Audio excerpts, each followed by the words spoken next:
I'm a 33-year-old software engineer, but every fall I shut the laptop, pack my rifle, and head out for a hunting trip. Just me, the woods, and quiet.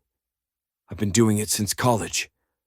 It started as a way to reconnect with my dad, but after he passed, I kept the tradition going. I hunt for the meat, sure, but mostly, it's the stillness that I crave. Last November, I booked a small Airbnb cabin up near Rangeley, Maine. I'd never stayed in that area before, but the cabin had solid reviews, and it backed right up to several miles of public forest. No one for miles. Exactly what I wanted. I got there on a Thursday night. The road in was gravel, the kind where you have to slow down to a crawl unless you want to rattle your suspension loose. It was already dark when I arrived, and by the time I killed the engine, the only sounds were the ticking of the hood cooling down and a breeze pushing through the trees. The place looked like a postcard. One-room pine wood cabin, a little front porch, chimney already letting off smoke like the host had lit the stove ahead of time. The key was under a rock next to the step, just like she said it would be. I let myself in, turned on a few lights, and immediately felt that mix of nervous and peaceful that always hits me the first night alone in the woods. It was freezing out, so I dumped my gear in the corner, cracked a beer, and sat on the porch in my flannel jacket, looking into the tree line. I didn't notice anything weird, nothing at all, really. It was just black. The kind of black where your eyes never adjust because there's nothing to adjust to. That night I fell asleep fast, probably by 10. I remember waking up once around 3 a.m. to pee and noticing the heater had gone quiet. I got up, threw some more wood in the stove, and climbed back under the thick wool blanket. The next morning, I was up before dawn. I grabbed my gear and headed out into the woods behind the cabin. The air was sharp, and the ground was still hard with frost. I walked about a mile in, found a good rise with a view over a small clearing, and waited. Hours passed. I spotted a couple of does, but didn't take a shot. I was holding out for a buck. Around late morning, I heard something strange. Not an animal, a voice. At first I thought it was just the wind, but it came again. A man's voice, somewhere deeper in the woods. I froze. I hadn't seen a single car or sign of another person since I arrived. This was supposed to be public land, but it was early in the season and remote. I stayed completely still. The voice didn't say anything clear, just the sound of someone talking, maybe muttering. Eventually it faded, and I tried to shake it off. Could have been another hunter. No big deal. But when I got back to the cabin around noon to make lunch, I noticed something that gave me pause. The firewood I had stacked by the door had been moved. It wasn't just a piece knocked over. It had been restacked, tighter, neater than I'd left it. I stared at it longer than I probably needed to. It was subtle. Maybe I just hadn't been paying attention. Maybe. I didn't want to get paranoid on day one. I made a sandwich, watched some Netflix using the satellite Wi-Fi, and reminded myself, you're alone, but you're fine. That evening I stayed close. I figured I'd go back out early the next morning, so I used the time to clean my rifle and prep some meals. The weird moment with the firewood still bugged me, but I hadn't seen or heard anyone since that voice in the woods. Maybe it was just a hiker or another hunter trying to spook me off his turf. Still, I double-checked the door lock before I went to bed. At some point in the night, I woke up sweating. The wood stove was blazing hotter than I remembered. I sat up in bed, confused, and then noticed the logs inside were new, stacked higher than I'd left them. I hadn't added any since dinner. That's when it hit me. Someone had been in the cabin. I jumped up, heart pounding, and grabbed the rifle from beside the bed. I swept the tiny space, kitchen, bathroom, the crawl space access, but everything looked normal. The door was still locked. The windows were shut. I barely slept after that. In the morning, I tried to talk myself down. I told myself maybe I'd thrown in more wood half asleep and didn't remember. That's what I wanted to believe. I headed back out to hunt, but I couldn't focus. Every time I heard a twig snap, I spun around.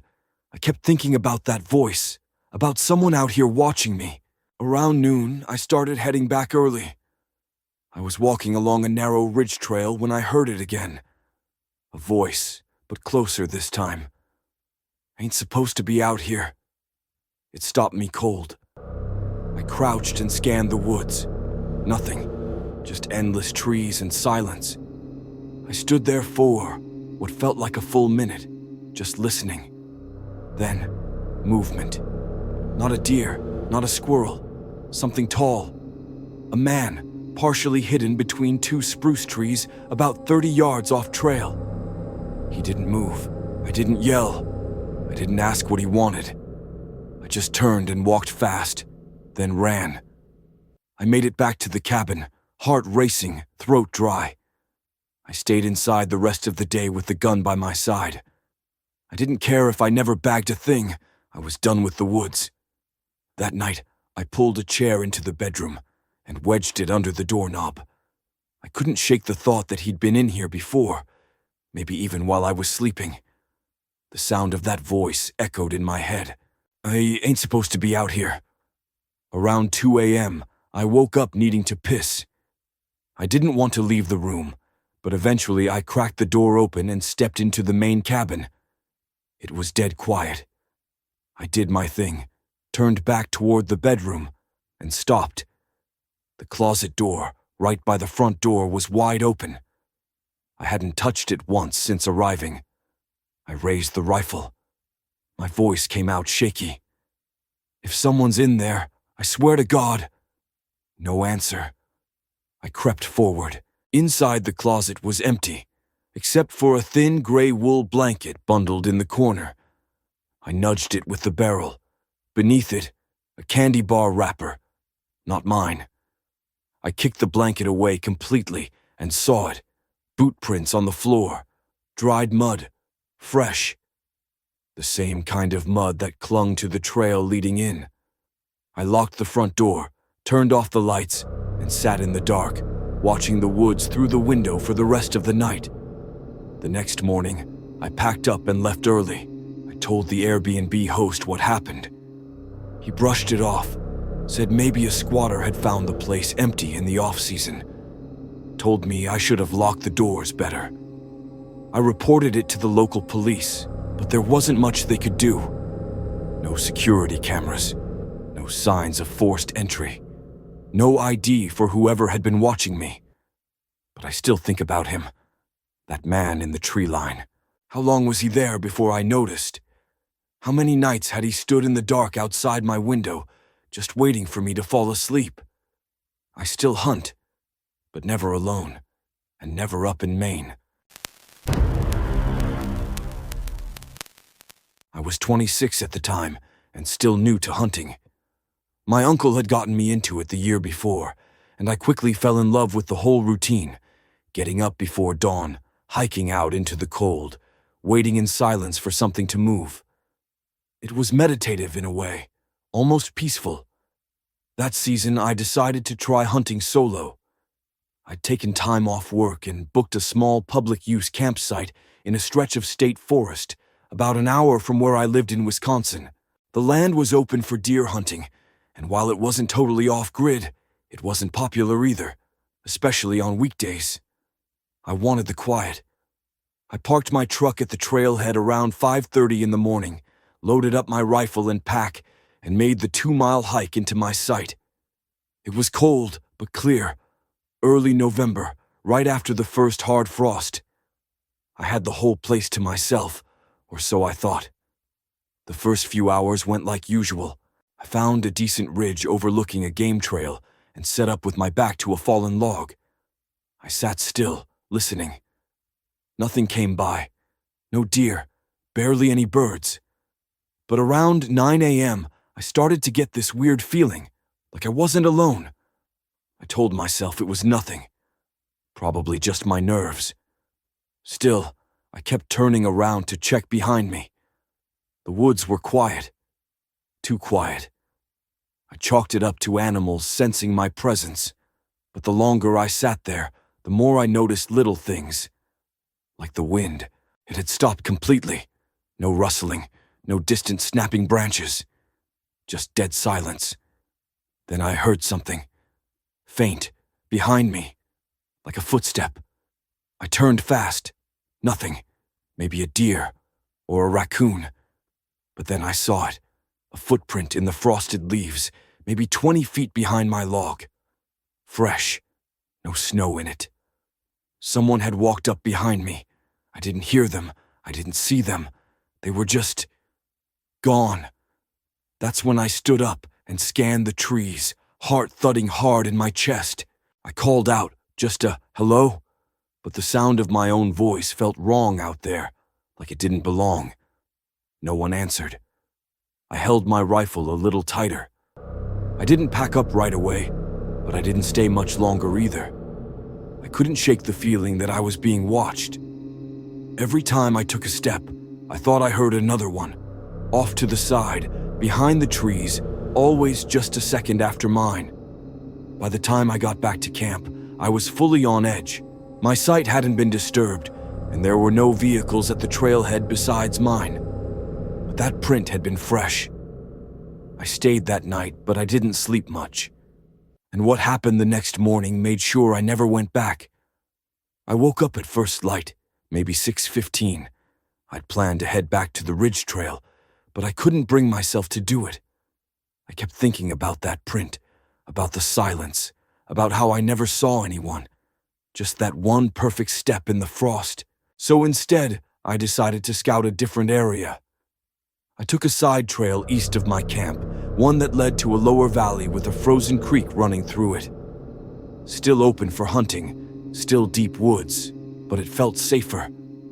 I figured if someone else was stalking around out here, I'd spot them more easily in the open. About 30 minutes in, I paused to take a drink from my canteen. I was standing in a clearing where the creek ran between two large ridges. That's when I noticed something across the creek. Movement. I froze. Between two trees, half hidden, was a figure. Tall, way too tall to be normal. It didn't move like a person. It didn't crouch or step forward.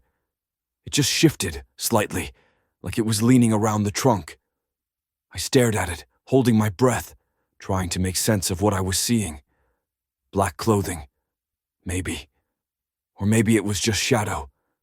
But its arms were long. Too long. The proportions were just wrong.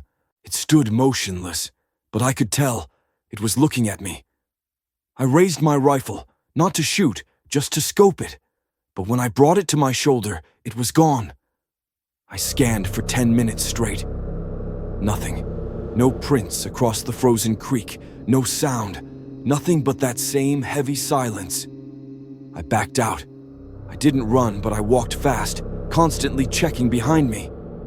I reached camp in record time, packed everything into my truck without stopping. I was shaking so bad, I could barely zip up my tent bag.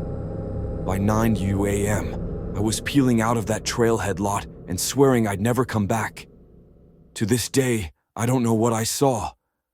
Some people say it was a tree shadow. Others say it could have been a tall hunter in ghillie gear. But if you'd seen how still it stood, how unnatural the limbs were, how there were no footprints. All I know is this. I don't hunt alone anymore, and I've never set foot on that trail again.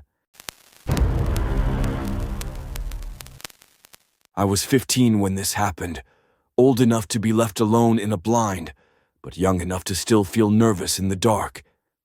It was early December, peak hunting season in South Texas, and we were out at a ranch my uncle had been leasing for years. My dad, uncle, and I made the trip every winter, and I'd been tagging along since I was 10. The property was a good 400 acres, mostly dense mesquite and scrub, with a few trails and clearings cut out by the ranch owner. It was peaceful, familiar, and something I looked forward to every year. We got in on a Friday evening. The sun was already dipping below the trees when we pulled through the ranch gate. The air was cool, and it smelled like cedar and dry dirt. There were a few other hunters in camp, guys my uncle knew, but they kept to themselves. We parked our truck, unloaded the gear, and started a fire near the cabin. Nothing felt off. In fact, that first night was about as normal as it gets, laughing around the fire, talking about the bucks we hoped to spot, and laying out clothes for the early morning hunt. Around 9:30, someone across the fire mentioned hearing something strange the last time they were out. Said it sounded like a dying hog, or maybe even a person. A kind of wail or scream coming from the brush at night. Most of us shrugged it off. Wild cats, coyotes, or pigs can make some awful sounds. I chalked it up to campfire exaggeration. That night I slept in the tent with my dad while the others stayed in the cabin. I had my .243 leaned against the wall near my sleeping bag, safety on. It was routine. The next morning, before dawn, we were up and dressed. My dad rode me out to my blind on the ATV, headlights bouncing along the dirt trail. I remember how quiet it was when he cut the engine. He gave me a nod and a quick, "You good?" before turning the ATV around and heading toward his own spot a few hundred yards away. I climbed into the blind, settled my rifle, and waited. The sun was still a good hour off, so it was just me, the cold, and the stillness. I've always liked that part of the morning, when everything's asleep and you feel like the only person on earth. But that day, the feeling didn't sit right. I couldn't tell you exactly when it started. I just noticed the woods felt too quiet. No wind, no bugs, not even birds rustling in the brush, just dead air pressing against the windows of my blind. That's when I heard the crunch of something stepping through the leaves behind me. At first I figured it was a hog, maybe a deer.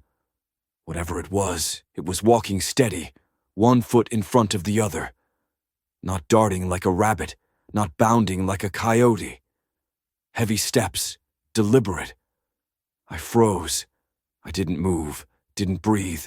I waited to hear it again, but it stopped. Dead silence. I leaned forward slowly and slid open the narrow back window of the blind just an inch. All I could see were trees and the faint outlines of brush. Nothing moving. Then I remembered my dad had given me a cheap night vision monocular last season. I pulled it from my backpack and held it up to the gap. And that's when I saw it. About 30 yards back, near a bend in one of the old ATV trails, was a shape.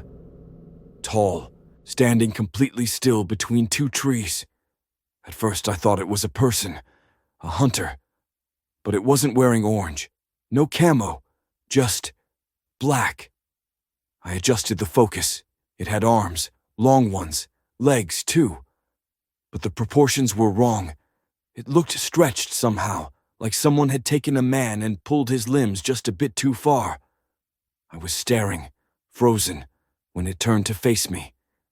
That was when I felt something deep in my stomach drop. I didn't see a face, just the outline, but I knew it was looking right at me. It hadn't been moving before. Now it took a step forward, and I heard that same steady crunch of dried leaves underfoot. Then it opened its mouth, and it screamed. The sound was like nothing I've ever heard. Not human, not animal. Just raw, shredded noise, louder than it should have been, echoing across the trees. I dropped the monocular and grabbed my rifle.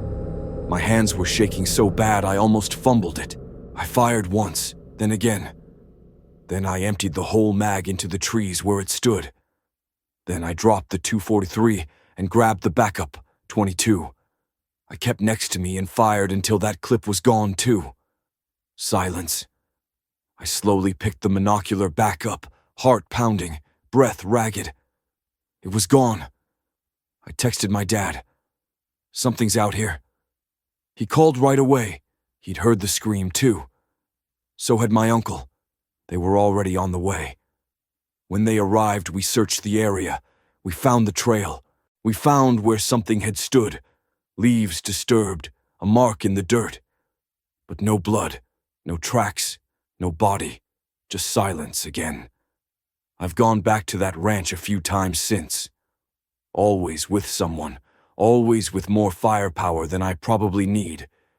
But I still think about that thing, what it was, why it screamed, and how it knew exactly where I was. This happened during my junior year of college, in the fall of 2019. I had a week off for fall break, and instead of going home or partying like most people, I wanted to get away, really away. I'd only been bow hunting for about 2 years, but it had quickly become one of the few things that actually calmed me down. No notifications, no deadlines, no roommates. Just me in the woods. A friend of mine from high school had access to his uncle's land out in East Tennessee. Almost 500 acres of private, wooded property bordering a section of public game land. He couldn't go that week, but he said I was welcome to camp out and use it as long as I texted his uncle for permission. I did, and the guy was surprisingly chill about it. Just asked me not to leave trash and to let him know when I was arriving. I packed my gear, my bow, some basic supplies, and headed out early Monday morning. It was about a 4-hour drive from my college town. I pulled into the gravel entrance around 11:30 a.m. No gates, just an old wooden post with faded blue paint and a metal sign half bent over with rust. The road wasn't much more than ruts in the dirt, winding through trees until it opened up to a small clearing with an old concrete fire ring, some logs set up as makeshift benches, and the remnants of what looked like an old hunting shack that had long since collapsed. This was where I'd be camping. I spent the first afternoon setting up a small tent, checking my gear, and walking some of the trails that spidered out from the ridge above the camp. There were game signs everywhere, tracks, rubs, even a small wallow near a creek bed about half a mile down. I marked some spots with flagging tape for the next morning and made my way back to camp before sunset. Around 6:30, I got a small fire going and ate from one of those dehydrated backpacking meals. It was cold, probably mid-40s, and getting colder fast. I didn't have service, which I expected, so I just read a little from a paperback I'd brought and settled into my tent by 9:30. I remember waking up at some point in the night. Not to a sound, to a lack of sound. The wind that had been rustling the trees earlier was completely gone. No owls, no bugs, no leaves shifting. Just a still, unnatural silence. I lay there listening, trying to hear anything. At some point, I drifted back off. In the morning, I told myself I'd just spooked myself out a bit being alone. It wasn't a big deal. I grabbed my bow and headed down toward the ridge stand I'd flagged the day before. I set up by 6:30, using the base of a thick oak tree to blend in with the brush. Around 7:50, I heard something moving through the trees, but it didn't sound like a deer. It was too slow, heavy, almost like someone deliberately stepping on sticks. Then it stopped. I held my breath for a long time, but nothing came into view. Eventually, I chalked it up to my nerves and brushed it off. But that wasn't the last time I heard it. That night, after a full day of hiking trails and seeing nothing, I returned to camp just before dark. I was about to start another fire when I saw something that stopped me in my tracks. There was a fresh boot print in the soft dirt just outside my tent. Not mine, bigger. Deep enough that it had to be recent, maybe an hour old at most. I stood there for a solid minute, trying to come up with a good reason for it. Maybe a game warden, maybe the landowner checking in. But I hadn't heard of vehicle or ATV. Nothing. I slowly walked the perimeter of camp with my flashlight, but didn't see or hear anything out of place. That night I barely slept. Every rustle in the leaves sounded too intentional. Every shift in the wind made me sit up. But nothing happened. No more prints, no voices, no lights, just that heavy silence again. By the third day, I was honestly just trying to enjoy myself. I spent most of the morning glassing over a long stretch of hollow near the public land border. It was peaceful, until I spotted something through my binoculars that chilled me. Across the ravine, maybe 200 yards off, was a tent. It was camo-colored and tucked in deep under a shelf of rock. Not a public site, not marked. No one I knew was supposed to be out here. And worse, it looked fresh. The rain from the night before hadn't soaked it like everything else. The canvas was clean. I watched for a long time, but saw no movement. No smoke, no gear out in the open, no sounds. When I hiked down to check it out, I found the spot completely empty, but unsettling. There were drag marks in the dirt, like something heavy had been pulled toward the tree line. A small pile of bones, maybe squirrel or raccoon, sat next to a blood-stained rock. That's when I decided I was done. I power-hiked back to camp, packed up my gear in less than 15 minutes, and started heading back up the trail toward where I parked.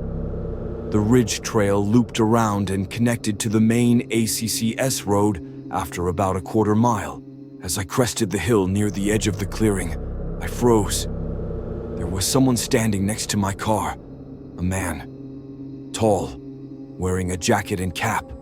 He wasn't moving, just standing by the driver's side door. He hadn't heard me yet, so I ducked low into the brush. My car was maybe 150 yards away, but I couldn't risk calling out.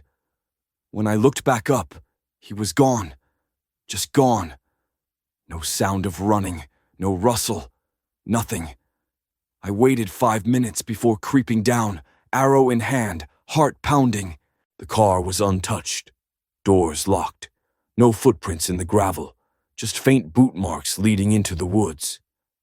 I drove out of there with my bow in the passenger seat, scanning the mirror the whole time. When I got back to town, I texted the landowner and told him thanks, but I wouldn't be coming back. He never replied. I don't know who was camping on the ridge. I don't know whose boot print was outside my tent. And I have no idea who was standing at my car that day. If these stories sent a chill down your spine, go ahead and tap that like button and subscribe for more eerie tales. What would you do if you were caught in one of these unsettling situations? Drop your thoughts in the comments. I'd really love to hear what's on your mind. Thanks for watching, and I'll see you in the next nightmare.